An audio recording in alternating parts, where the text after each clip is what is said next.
Welcome to the Shift Show with M&M. If you have ever built your life around your job, your title, your clearance, your service, only to have it pulled out from under you, today's episode is especially for you. When over 250,000 federal employees are suddenly told they are no longer needed, when agencies vanish overnight and entire departments are gutted, it is more than a workforce reduction. It is a crisis of identity, stability, and direction. And it is happening right now. Today, we are talking about the emotional and practical reality of federal layoff, what it feels like, what to do next, and how to reimagine your future when the old structure no longer fits. To help us unpack all of this is someone who knows this journey deeply. It is no other than Meghan Stockman. Meghan is a retired Air Force major, a former space weather forecaster for NOAA, and now the CEO and founder of KidSpace Inc., a STEM-powered indoor playground for children in the Denver area. She's also a transformational coach who helps women reconnect with their true self and create powerful, purpose-driven lives. After being unexpectedly terminated during her probationary period under the new administration, Meghan faced the kind of pivot most people fear, but she used it to rise and reinvent. Meghan, welcome to the Shift Show with M&M. I am so honored to have you here. Your story of service, transition, and reinvention is one that so many people need to hear right now. Thank you for being with us. Today, we are going to walk through 3 powerful phases of your journey and likely that of so many others. First, we will talk about the emotional and mental impact of suddenly losing a role that once defined you. Then we will explore the practical and mindset-driven steps that helped you regain your footing. Finally, we will dive into how to reimagine your life and career with clarity, purpose, and confidence. So let's start at the beginning. Let's address the emotional and mental impact. Meghan, take us back to the moment you found out about your termination during probation. What emotion rose to the surface?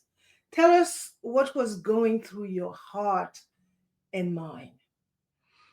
I am really excited to be here and have these conversations with you to help people get through these times. I'm excited about this series, and I know that it is going to make a big difference for those that are maybe going to go through this or have already gone through it. I was a little bit luckier than some of the other employees because there was one round of layoffs before I was terminated. The first round, the USDA, I believe, was one of the first rounds, and it kind of came out of nowhere for them. For me, I had 2 days where my boss was fairly sure that any of us that were on probation were going to be terminated. Now, mind you, it was still very up in the air because I had been in my same position for 10 years, trained half the people in the world that have done this work.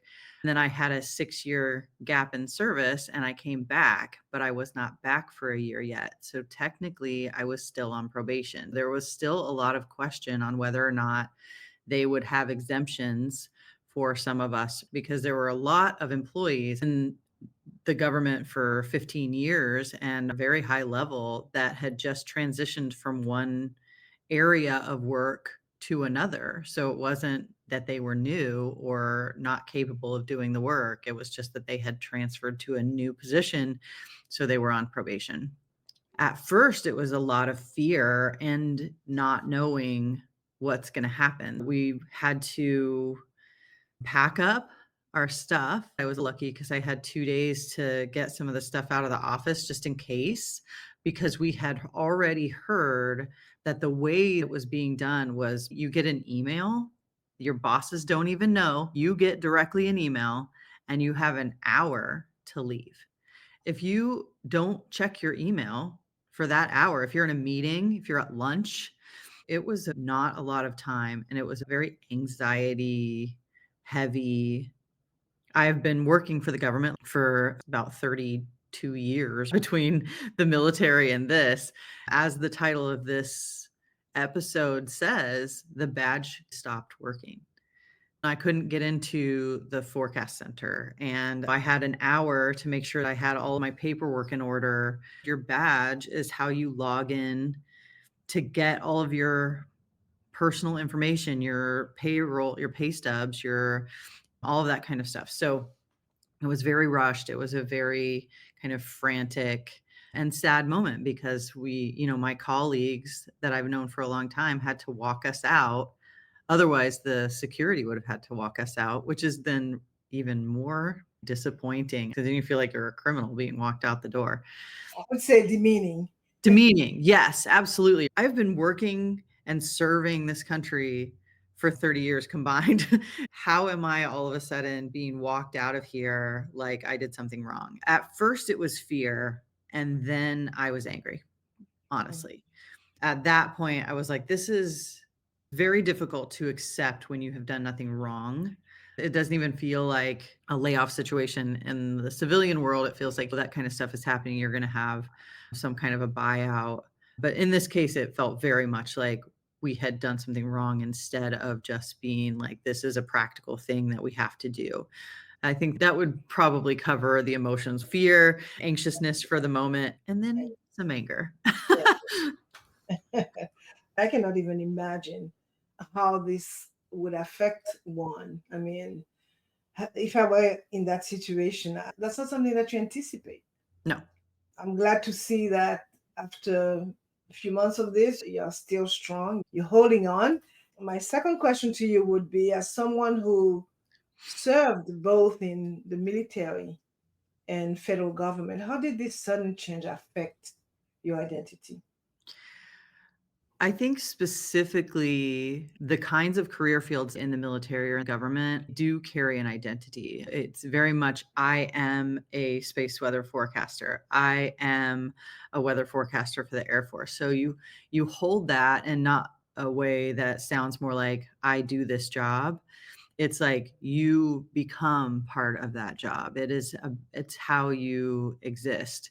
And so I think especially for federal workers that have like a background in science or that kind of work, it feels it feels like you're floating a little bit because there's nowhere else that I can go be a space weather forecaster. That's not, a civilian job, or not civilian, but a non-federal job that I can get at a different company.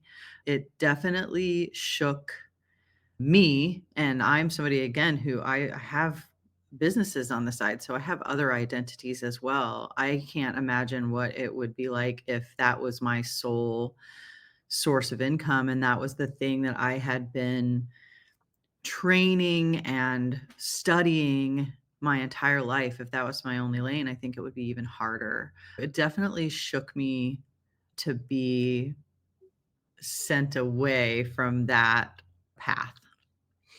Well, thank you for that. And as you said, it could have been a lot worse because you have well, identity, for lack of a better term, when it comes to that part.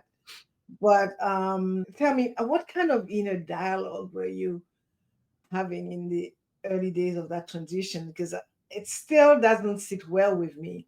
Now, Yeah. one day you are employed, and yes, you kind of got a little bit of inside story that, okay, be prepared. but this still does not prepare you for what this is all about. So what went on inside? So the inner dialogue, for me at least, it was very much, okay, what am I going to do now?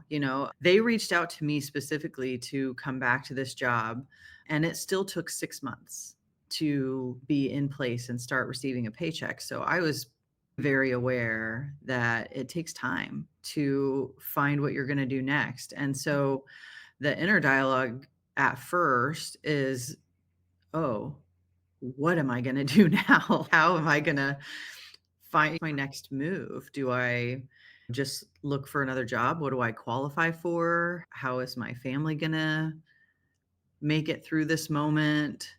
I think at first all the fears come forward. You start to wonder how it is that you're going to, especially with no warning, like 2 days is not enough warning to find another career.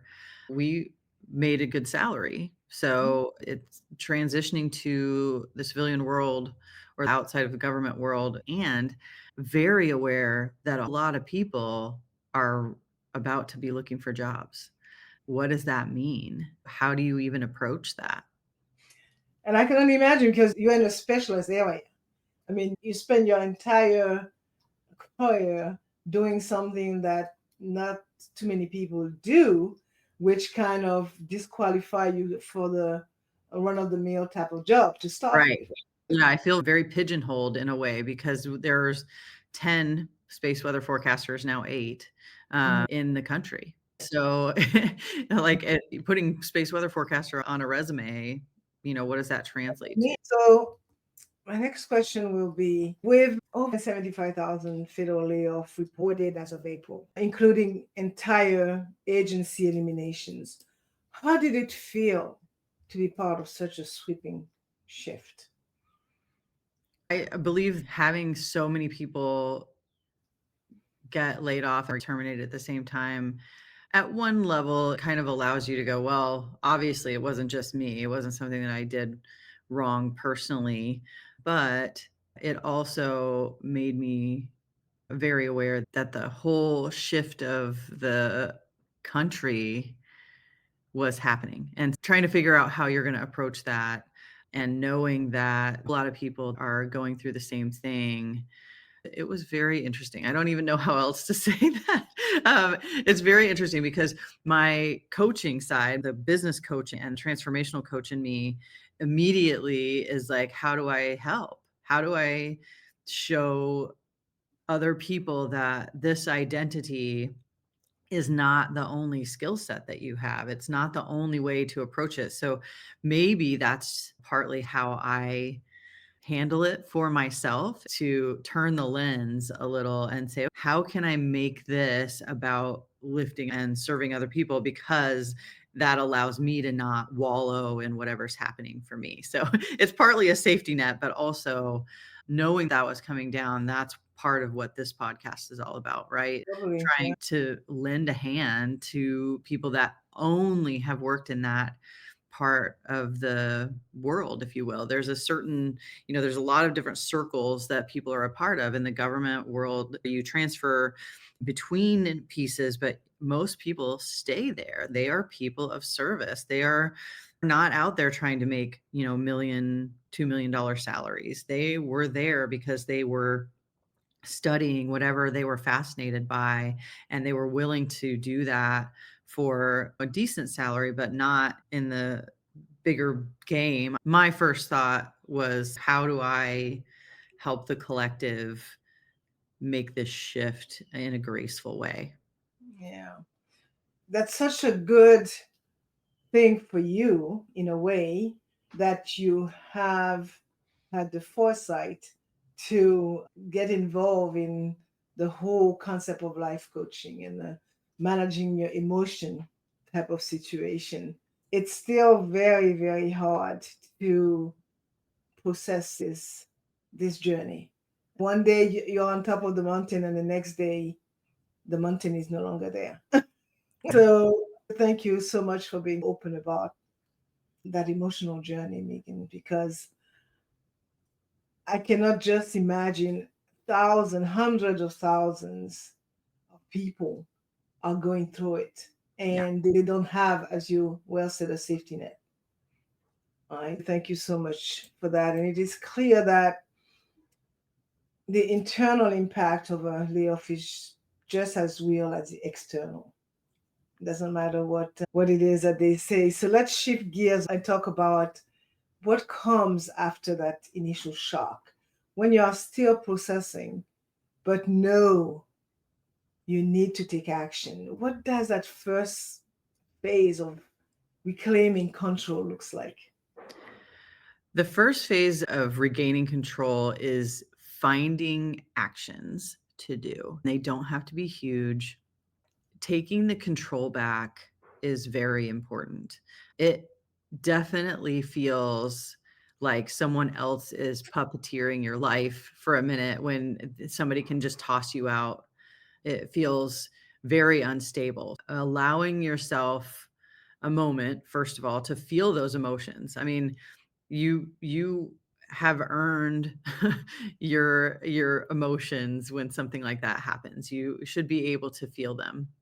Finding something to do will help you get through this without having those emotions long term. So, first, feel the emotion. Be angry, be upset. Psychological researchers say now that it takes 90 seconds to get through a full, like, allowing your emotion to come out versus holding on to it. If you keep holding on to it, then it just keeps going. You really are feeling that emotion so much longer than you need to if you don't just let it happen. So if you have a deep fear, if you have something in your head that is telling you that everything is going to go wrong, let yourself sit in it. Let the 90 seconds go by, and then you start to take action. So the first actions are really starting to say, okay, what is it that I do? What are my skill sets that I come from? Because, like we were talking about before, normally our jobs in the government are very specific, very tailored. That doesn't mean that there's not something else out there for you to do where you can really still have a big purpose in this world. Some of those jobs translate into the civilian or non-government world fairly well because there are specific kinds of science and companies that are doing that kind of research. But if they're not, the number one thing is to just start really like let's look back at what I've been doing for the last 20 years and what are some of the major skill sets that I have and bring to the table. Yeah. So I So think that's a good step one. yeah, so I guess it's time for stepping back, soul searching, finding your purpose and what you could do to serve your community, I guess. And that's where one would start. So, how did you begin to separate your worth from your title as a major or space weather forecast? So I think one of the things that I bring into my transformational coaching is the idea that your purpose is not a job. Nobody was created on this planet for one specific job. You are the magic. You are the key. If your purpose is about what you bring to every role, to every relationship, to every situation, being able to say, my value is not tied to whether or not I have this specific job. It's not tied to whether or not I have a job at all. My value is innate. It is just my existence on this planet that gives me value. And my purpose is not, I am a space weather forecaster. That's what I'm here to do in this world. It's what do I bring to that community? What do I bring to that science? Am I the one that is really great with details and making sure that everything is super organized? Or am I the big dreamer? Am I the one that pushes the science forward because I'm willing to have that open mind and not have the rules keep me in a certain spot? That part of your personality and that part of your soul is what you bring to every role. And you can bring that to a new role as well. For me personally, I'm someone who is very much about the humans around me. So I'm someone that understands who, as a leader, like what kind of skill set and what kind of personality works in different pieces. So I'm good at like seeing who will work best in certain roles in the organization. I can bring that to a different part of my community and fulfill my purpose, whether it has anything to do with science or not. One way to separate the two is to say, there's nothing I could have done differently that would have kept me in this position. It's not that I did anything wrong. My value comes from who I am and how I show up, not from some specific work position. Yeah, that strength, that's something that you've nurtured many, many years prior. Yeah. But for the average federal worker who had been laid off, I'm not sure, and I'm glad that we're having that conversation because the whole purpose of this is to be of assistance and be able to lend a hand. Was there anything else that helped you pivot from grief to grounded action? Because you are grounded. It hasn't been that long, but you already cut your path. You know where you're going. You know that, okay, I'm not even looking in the rearview mirror. It's all going forward. But would you say that there was a particular resource or moment that really helped you pivot from grief to who you are today? I think people are our best resource, whether Mhm. that is family, whether that is friends, whether that is finding a networking group that can help you open doors, open your mind to what other kind of careers are out there, what other lives people are living. It's very easy, especially when you're working a lot and you've got family and all the things. You just kind of are doing the thing you do. And so you're not really aware of all the opportunities that are out there. And the best way to find those opportunities is to talk to people. If you're someone who has a therapist and you think that, you want to talk to them, that's amazing as well. But going to find networking events for business owners, for different career fields, for like even the job fair type of thing. And I also want to say, and that it is a very strange thing when you are someone that never thought you would be applying for unemployment. It took me a minute to recognize that unemployment is insurance. Like you've been paying into unemployment. It's not a handout. And so being able to keep your nervous system at a level that allows you to function, going out and applying for the unemployment and allowing that baseline income to come through so that you feel like your basic needs are covered will allow you some headspace to search and to reinvent yourself.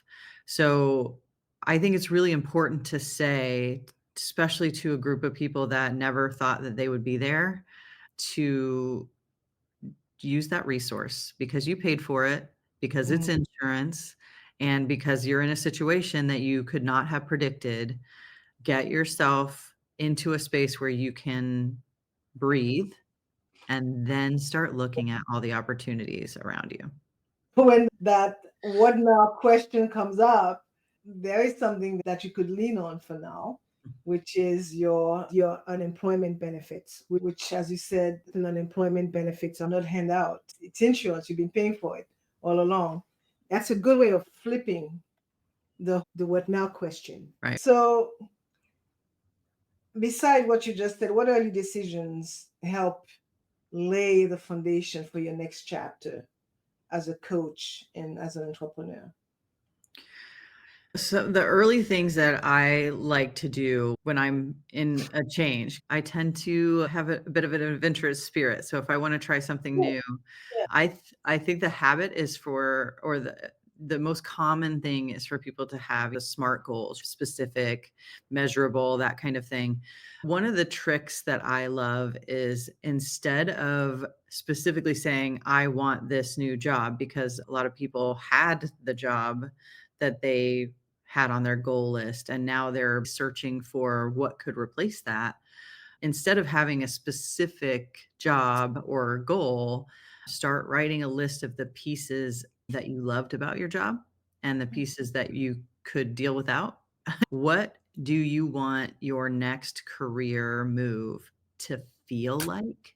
What do you want it to look like? What do you want your day to day to do? What the schedule to be like? Would you like to work less hours? Would you like to have a more flexible schedule? You're okay with the amount of hours? Do you like working one on one with people? Do you like being the lead of a huge group?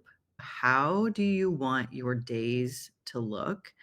Start to discover different careers that might check those boxes instead of just looking at a job search and being like, what do I even qualify for? As a space weather forecaster, what can I even apply for? Totally. And as I said, you are in a better position than most. When I talk to people in general, I am in the finance space, and I tell people not to rely on one source of income. Okay. Always make sure that you have some kind of side hustle that would take you forward should something happen. And also make sure that you have your emergency savings set aside, because you mentioned an employment benefit and it doesn't happen overnight. It's a process. So you got to be ready for it when it does happen. Having a government job used to be one of the most secure jobs that you could have, right? And clearly it is not. It Right. is not. So I will add that those first steps that you mentioned are so critical. And I really love how you frame them as both practical and intentional. You know what you want to do, how many hours you want to work, and things that do not really come to mind because you were 9 to 5. It might be a little hard now, but I could actually do what I really want to do if I take the time to take an inventory of what my purpose is, and what I can do, what I love to do, and what I can do to serve my community, which is very important because you need that support.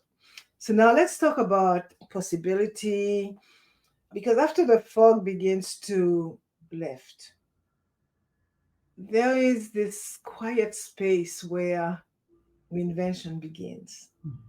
Right? So how did you start planting the seeds for your next chapter? And I know that you had already plenty seed planted, both with KidSpace and your coaching work before the layoff occurred. So what shifted for you after the termination in terms of how you saw those ventures? Did your approach, your pace, or your purpose around them change or evolved?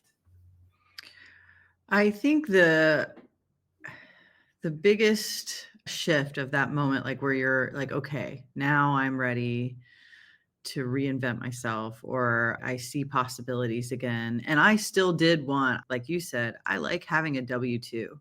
Even though I have my playground and I do the coaching, I like having a W 2 because it's something that makes my, like I said, makes my nervous system feel like everything's cool. I like having multiple things. And part of that, when I was in the Air National Guard, like I always had a full-time career and I was in the Air National Guard. I feel like I've never just had one career going on.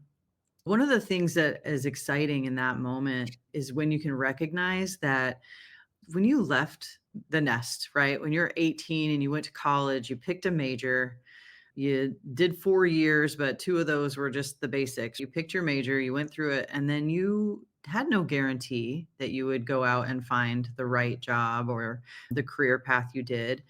And that whole process, the whole process of becoming the adult and going out and getting a job is 4 years, right? Or if you get a PhD, maybe a couple more on top of that. I'm not saying that you necessarily have to go back to school, but the point is you are capable of completely changing to a new career field if that's what you want. And so having this moment where you say, what is it that I want? How do I approach this? And recognizing that you're fully capable and have plenty of time in your life to do that, whether that's go back to school, whether it's taking a certification course, interning, getting a job, maybe at a different level at first to rise up the ranks in a whole different career. There's a lot of people that just stay where they are because that's where they are. And so taking this moment and saying, if I'm here, I might as well jump into something that I absolutely love and adore. How does that look? And recognizing that it actually doesn't take that long to do that. You decided one day you wanted to buy your first house and you bought your first house. It's not that easy of a process, but somehow we all do it. You decided one day you wanted to have a kid. Nobody knows what that's going to be like until they actually have a kid. And you still just do it because you trust that it's all going to work out. You can do the same with changing career fields. You can trust that whatever it is that you bring to the table is going to be necessary and wanted in the new line of work. Yeah, planning ahead is so important. And for you, even having been in a system like the military or NOAA, which is very structured, you still found the need to venture out and be Megan. Clearly, that is something you cultivated from your college days. Being able to see the parallel, and so that's good. And as I said, your foresight is paying off for you now. Unfortunately, this is not the case for the majority of those who found themselves having to look for a job, let it be another structured job or deciding to become an entrepreneur and do their own thing. That's where I really feel that what you do now would be of service to those who really need it, because you've been there, done that. You did it a little bit different, but you're at a point where you could be of assistance to somebody else. So, in your coaching work, what patterns do you see in women who are trying to reclaim their identity after disruption? And I'm saying women because I have a real sore point in my heart for women, because they work really hard in and out. And by in, I mean at home, and out, you were out doing the space weather stuff. So, what pattern do you see in women? It's definitely an identity shift. Doesn't Yeah. matter how you put it. Some people define themselves through their job, which is very sad. So, how could you help someone, a woman in particular, in that position? So I didn't mention this earlier, but we opened our playground in 2018, and we were only open for a little over a year when COVID hit. Well, oh, yeah. It was Colorado, so we were closed for basically a year. We had 10% capacity and we dropped again, and then we got up to 25% capacity. It was a difficult time. I think I experienced the full range of panic and anxiety in that moment more than I did this time, because I had to reinvent myself after that in a very different way. And so the reason I started coaching and the reason I started the transformational part, especially, is because I had to build myself up from scratch. I very much know what it's like to my identity at that time was KidSpace. It was our playground. We had built it from scratch. We were looking for a second location when the pandemic hit. So everything was really successful. And then it just was gone. Not gone, but like everything was slipping through our fingers. And I think that was the first time that I really had to dig all the way down and say, okay, what does this mean? And how do I bring myself up from the very bottom? And through that process and through who I've worked with now since then on the transformational side, what I see women do especially is create stories that aren't necessarily true. One of the biggest pieces I like to work with women on in the coaching world is understanding what the stories are. First of all, a lot of times what's happening is you've got these quiet circular stories spinning through the back of your head, but they don't come all the way forward so that you can actually address them. So the first part is just what are the stories that are going on? And once you identify them, what's the truth? So understanding whether you're not allowing yourself to go for something new because you've got this story in your head that you're not capable, or if you are capable, you just don't know what that looks like yet. So the familiarity with a different area of work, or whether or not people are going to judge you for trying something new instead of continually applying for jobs that are similar to what you were doing before. A bigger shift, like going into a whole new career field or starting a business at this point. Right now, you can start a business fairly quickly online and maybe get some revenue coming in. But if your circle of friends or your family are not familiar with that world, they might think it's a waste of time, and you might get some of that resistance in there. For me, the number one thing is understanding if you have an instinct that says, I want to try this new world in some way, but you're not following it, why not? If we can figure out the story that is holding you in place instead of allowing you to thrive, even if it's in a whole different arena, that's like 90% of the game. The rest of it, you're fully capable of. If you're out there being a scientist or working in the government or really any career field, you are very capable of doing something else. It is about allowing yourself to go after it. I totally agree. Easier said than done because some people are just, oh my God, my world just ended. But you got to get up and make it happen. It's water under the bridge. You can't do anything about it. And Yeah. you got to survive because, the sun is going to rise tomorrow. So you got to get up and be ready to seize the day, as they say, carpe diem.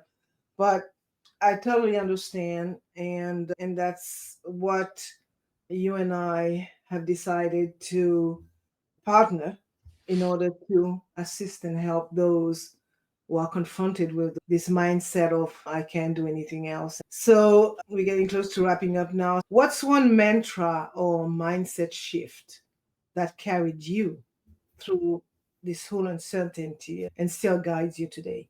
If you could give me one. The biggest piece that I think is the most important, I mentioned earlier, is that my purpose is not my job. My purpose is being myself and bringing my strengths to everything, to my household, to my kids, to my husband, to any kind of business, to the humans around me, and to my career.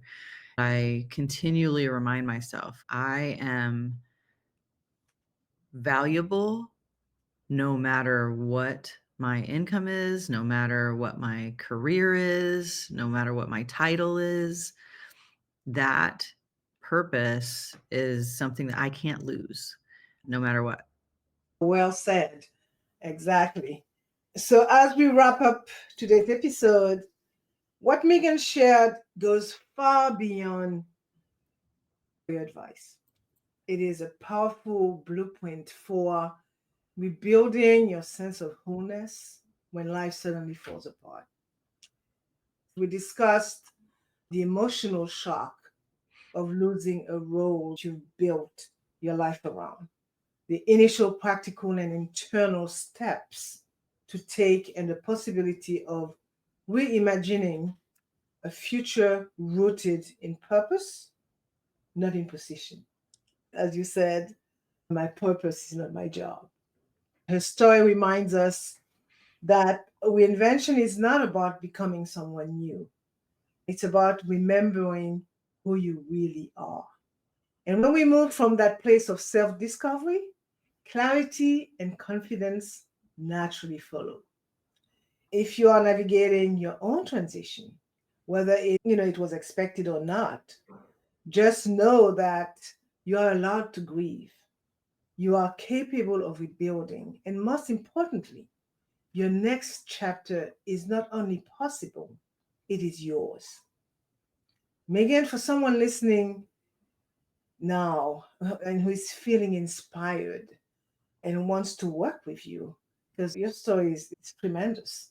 Whether they are at the beginning of a career pivot or already in mid transition, what is the best way for them to reach you or learn more about your coaching work? Because I think this is quite a natural fit, having experienced what you experienced a few months ago and having planted those seeds without knowing that this was going to happen. I mean, you leave it to the universe. How can they reach out to you? The easiest way to reach out to me really is to go to my website, which is just meghanstockman.com. Don't forget the H, MEGHAN, Stockman.com. There are ways to schedule with me, to have a call so that we can chat and see if there's a fit. And there's also some of my program work on there. I'm also on Facebook, and it's just Meghan Stockman. And Instagram, I am Meghan Wants to Do Everything. Yeah, I'm going to ask you to spell it one more time. Okay. Meghan, MEGHAN, Stockman, STOCKMAN.com. Thank you for joining us today. Thank you. To my audience, if this conversation resonates with you, please know that you are not alone. Reach out to Meghan. Okay, transitions are never easy, but they can be the beginning of something extraordinary. I hope Meghan's story reminded you that even when life forces a pivot, you have the power to rise, reinvent, and reclaim your path. I will leave you with a quote from Christine Kane. Sometimes when you are in a dark place, you think that you've been buried, but you have actually been planted. Remember that. I am your host, Marie-Jo César. I will see you again very soon. In fact, you will see Meghan and me very soon. Until then, keep shifting, keep showing up, and keep shining. Bye for now.